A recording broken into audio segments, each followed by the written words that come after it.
Now we're going to recognize each branch of the service with the playing of their theme song. Anybody who hears your music, stand up for what branch you're in.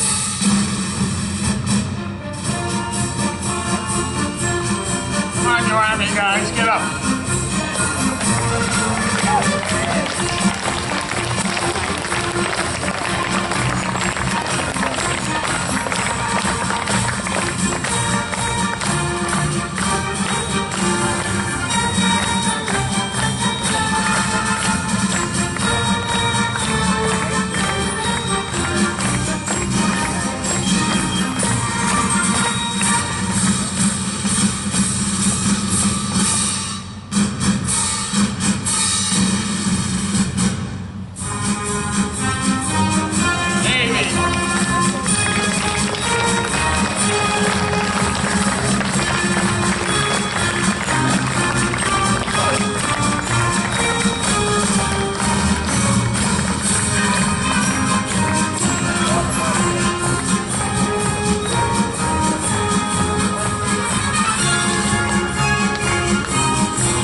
States Marine Corps.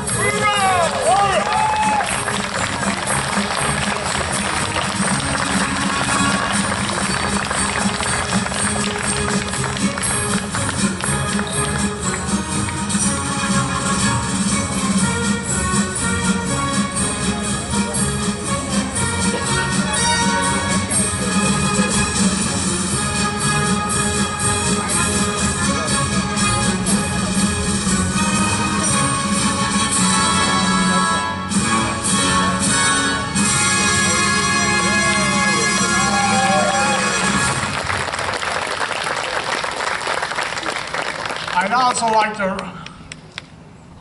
give recognition to a group of men in World War II that lost an awful lot of men and did not have a theme song. That's our Merchant Marines that took over so many of our troops and lost so much equipment going over from being torpedoed. Jack was Merchant Marines, and I don't know if we have any other Merchant Marines here. But thank you. And with our World War II vets that are up here, please stand again. We have some World War II vets. We have 9 still living here. Our greatest generation. Thank you.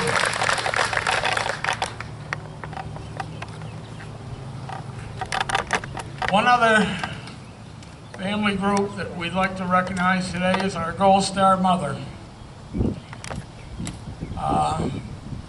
The chapter honor will take Rena Croft down and place your wreath, please. Are there any other Gold Star mothers in the crowd?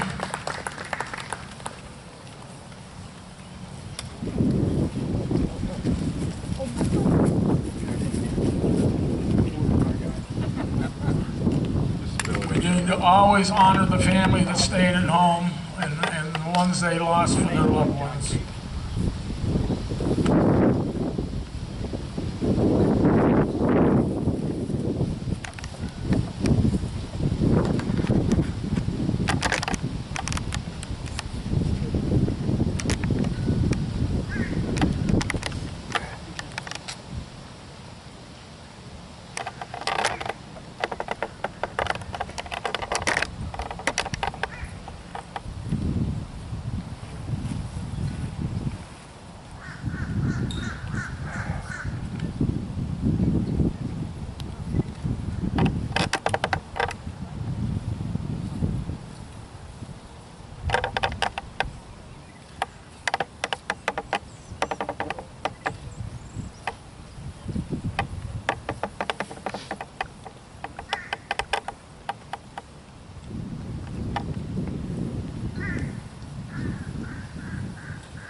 The women the most are also going to place their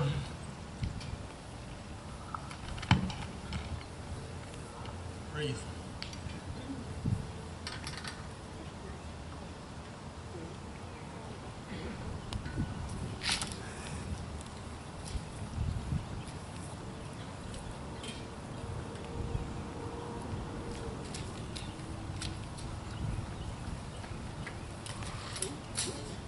In the middle, the men and women of 2020, would you like to come and place your wreaths? You want ours too? Yeah. Tony, he's going to place their wreath.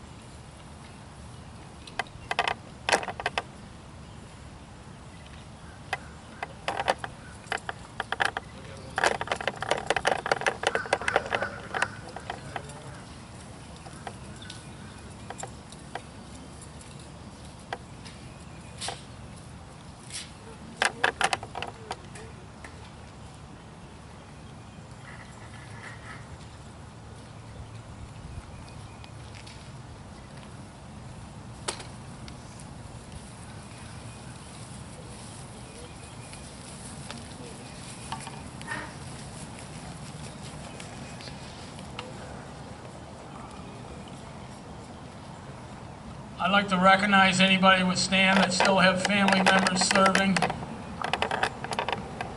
Anybody here? Thank you. We thank them for our service.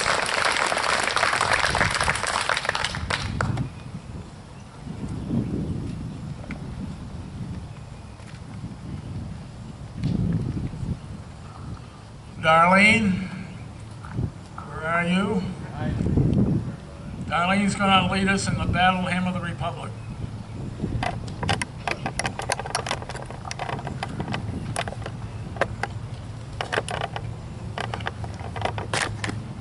It is a privilege and an honor to be here today.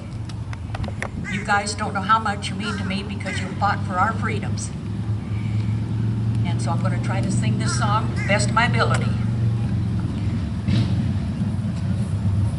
And join me, please.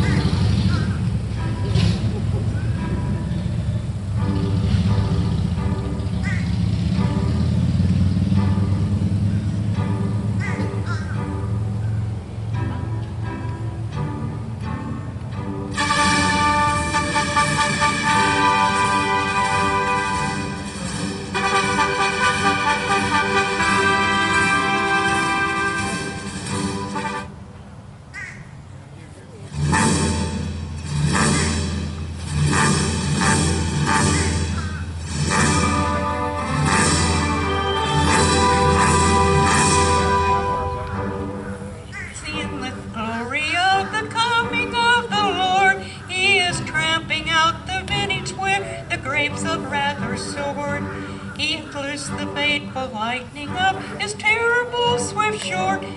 His truth is marching on.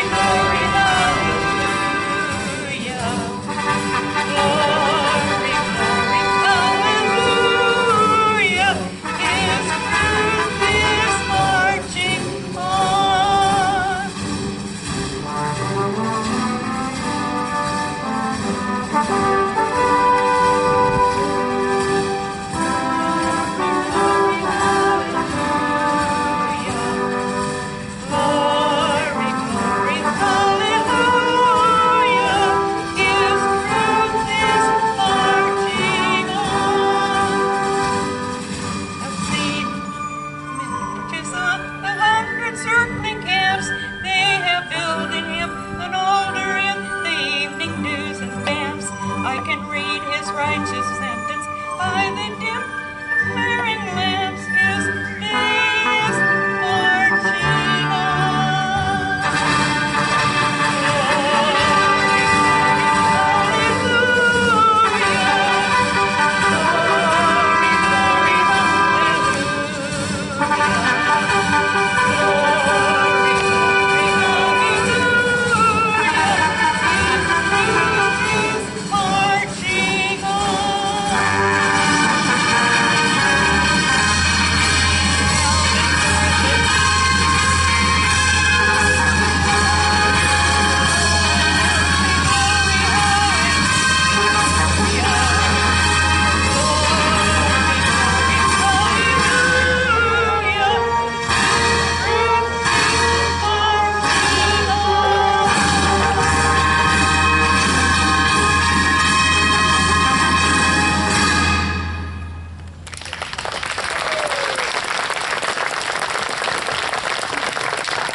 Jim, would you introduce our guest speaker? Hi, and thanks everyone for coming out on such a hot day, hot morning. It's a beautiful crowd. Our guest speaker today is Bob Brewster, of the American Legion. Bob was born and raised. Is that better? Get this a little closer. Trying to get it adjusted for Bob, too. Okay. Bob was born and raised on the Lower East Side of Cleveland, Ohio. After high school, he joined the United States Air Force. He served 6 active years, 2 years in the reserves. He was in special services. After being honorably discharged from the Air Force, Bob married the dream girl of his life, and they will be celebrating their 54th wedding anniversary this year. They have 3 children, 2 grandchildren living in this area. After working 44 years in industrial sales and engineering, Bob retired in 2004. He earned his right to be an American Legion member from his service in the United States Air Force. Bob was voted in unanimously as commander of Post 250, the American Legion in Middleburg, Florida, in 2005. And since his retirement, he told me the most active thing that he does is the American Legion. He lives it, he breathes it. We were lucky enough to have him speak at one of our veterans meetings, and we hope he comes back to speak again. So at this time, I give you the post commander from the American Legion, Bob Brewster.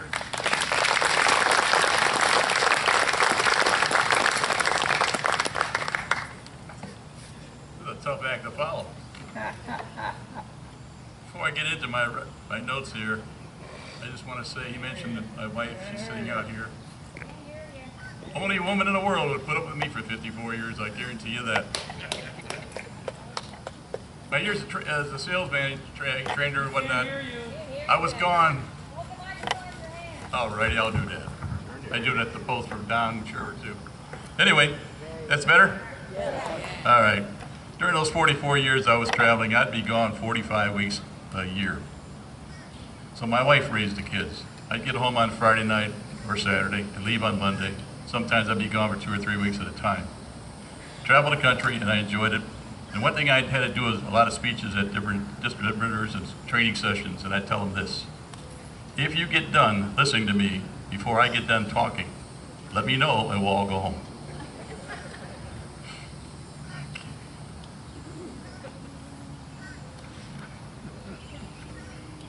A mother's pain. One of the most painful scars of war is inflicted not on the veteran, but on the people who love that veteran. John Hunter Wickersham was a 28-year-old doughboy who understood the anguish that his mother felt. The final stanza of his poem, "The Raindrops on Your Old Tin Hat," reads, "And fellows, she's a hero of this great ugly war, and her prayer is on the wind across the flat. And don't you reckon maybe it's her tears and not the rain that keep the patter on the old tin hat?"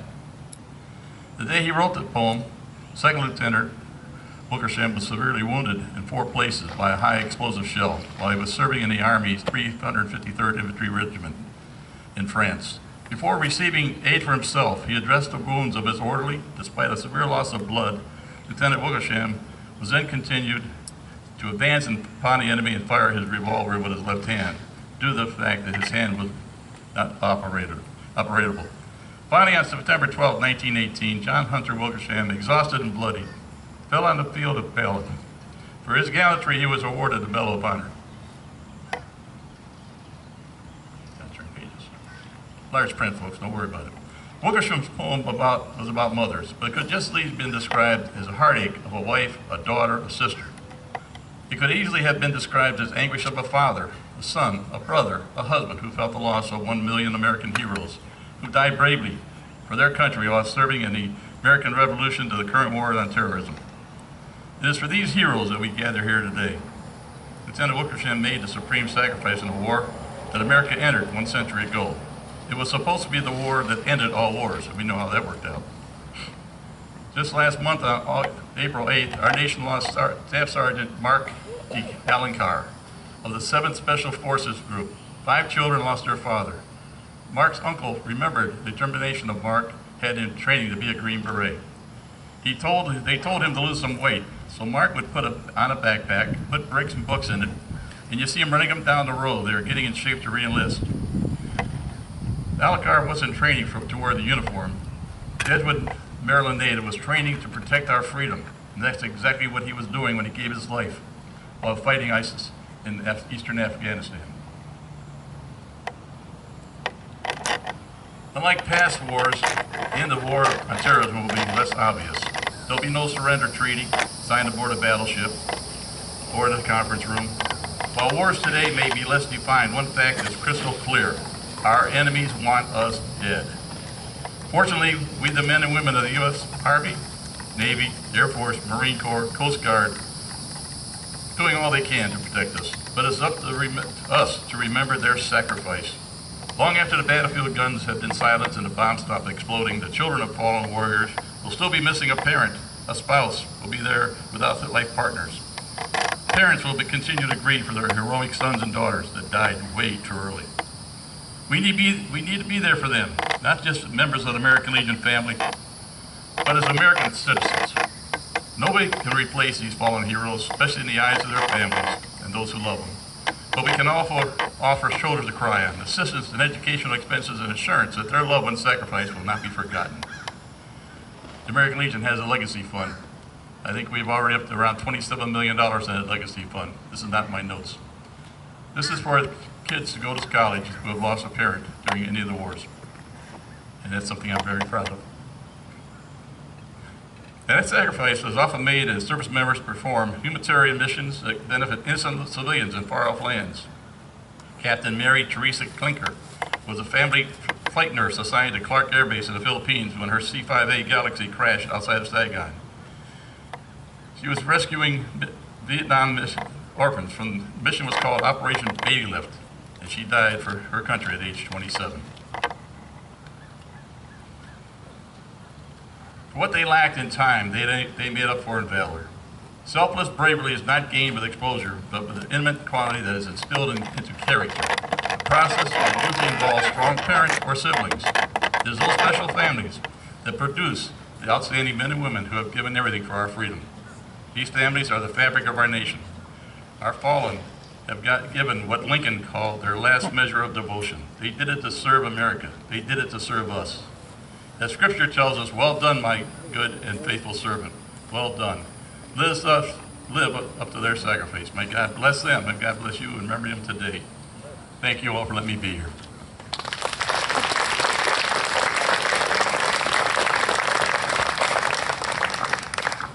Bob, we thank you for coming and speaking.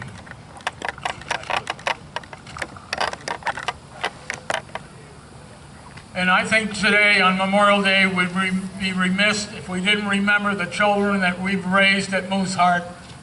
And in World War II, many of them went back into the service without even finishing their education.